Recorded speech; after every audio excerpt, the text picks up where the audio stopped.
personal dream.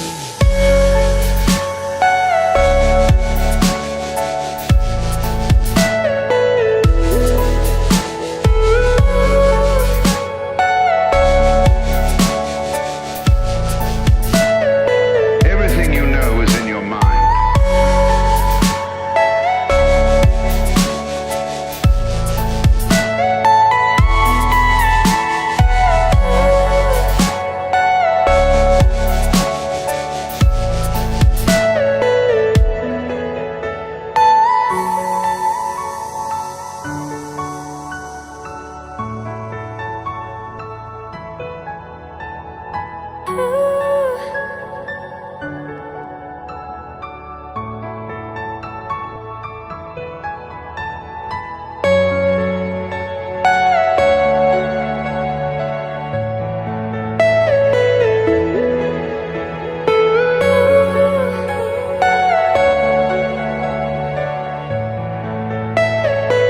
Are you all my personal dream?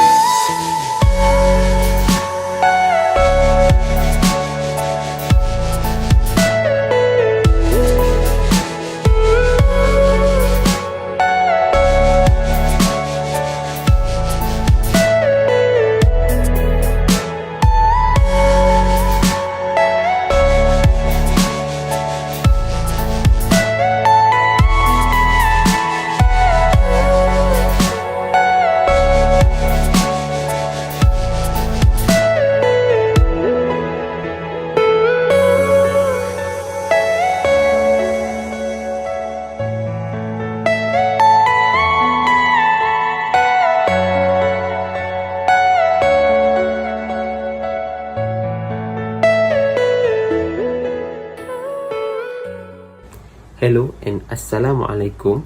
My name is Muhammad Faiz Ikhwan bin Abdul Halim, and today I'm going to talk about the human rights violations against Rohingya Muslims in Myanmar. The Rohingya are a predominantly Muslim ethnic minority indigenous to Myanmar Rakhine State. There are an estimated 2.5 million Rohingya worldwide, including 600,000 in Rakhine State and 1 million living as refugees in Bangladesh.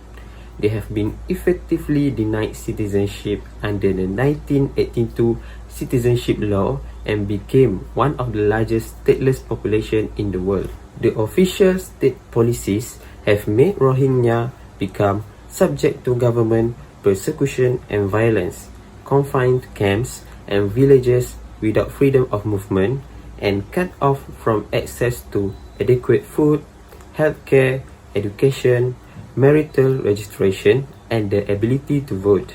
In 2017, the Myanmar Armed Force launched a military operation against the Rohingya civilians with help from the mobs of local Rakhine people in response to attacks by Rohingya militants on 30 police posts and army bases. Most Rohingya refugees are currently living in overcrowded camps in southeastern Bangladesh.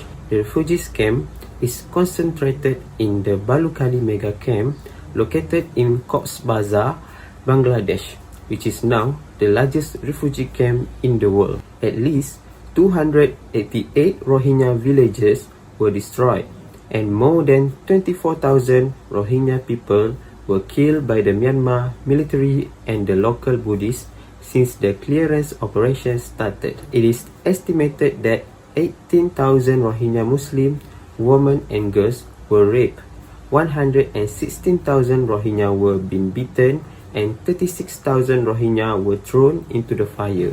Rohingya refugees in Bangladesh are experiencing a severe mental health crisis.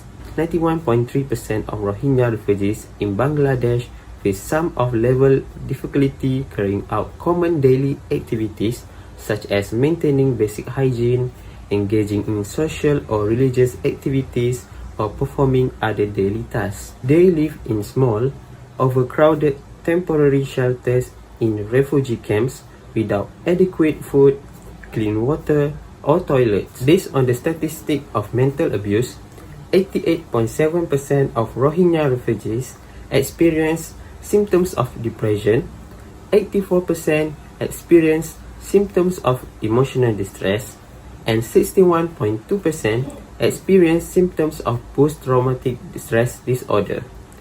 For physical abuse statistics, many Rohingya reported experiencing bodily harm in Myanmar, including 55.5% of torture, 29.4% of stabbings, 5.1% of physical injury from being shot, and 87.5% of Rohingya being raped by Myanmar security force.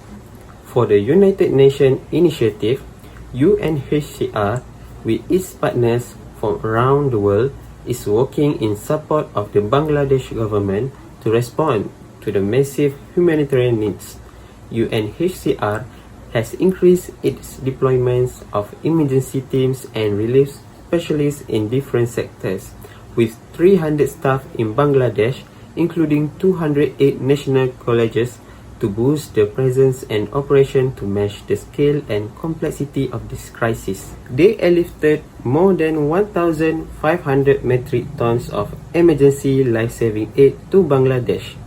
This includes funding a road to facilitate construction and refugee access, supporting site planning, building latrines and wells, improving the water and sanitation facilities, and distributing shelter materials.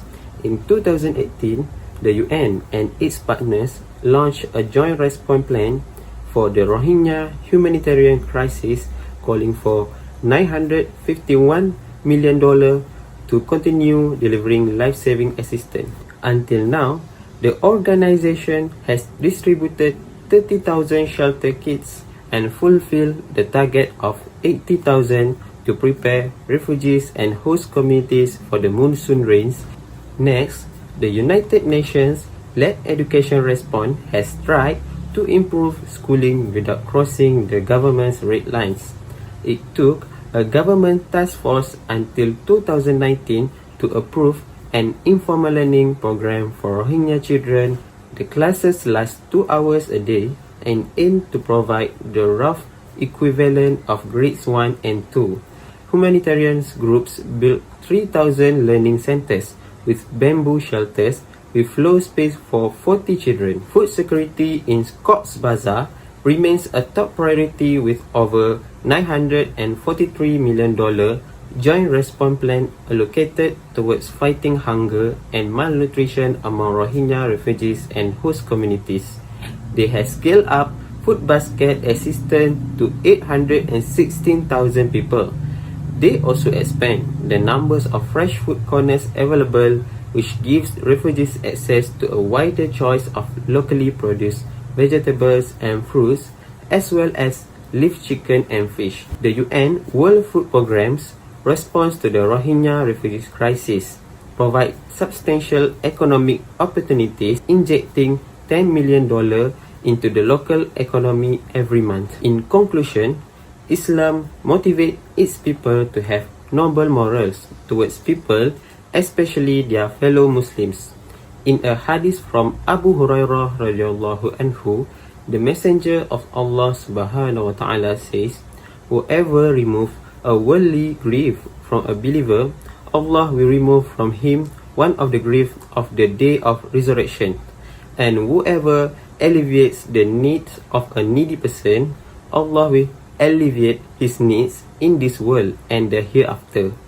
Whoever shields or hides the misdeeds of a Muslim, Allah will shield him in this world and the hereafter. And Allah will aid his slave so long as he aid his brother." We can see, apart from different religions, many people still provide helps and do not support the act of discrimination.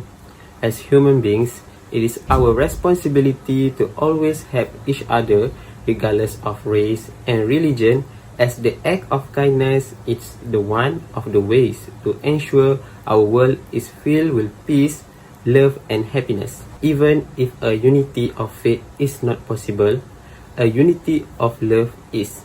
So, stop spreading the hate and start to give the love to create a world as a better place for us. That's all for me. Thank you for your time. Peace, one love, and Assalamualaikum.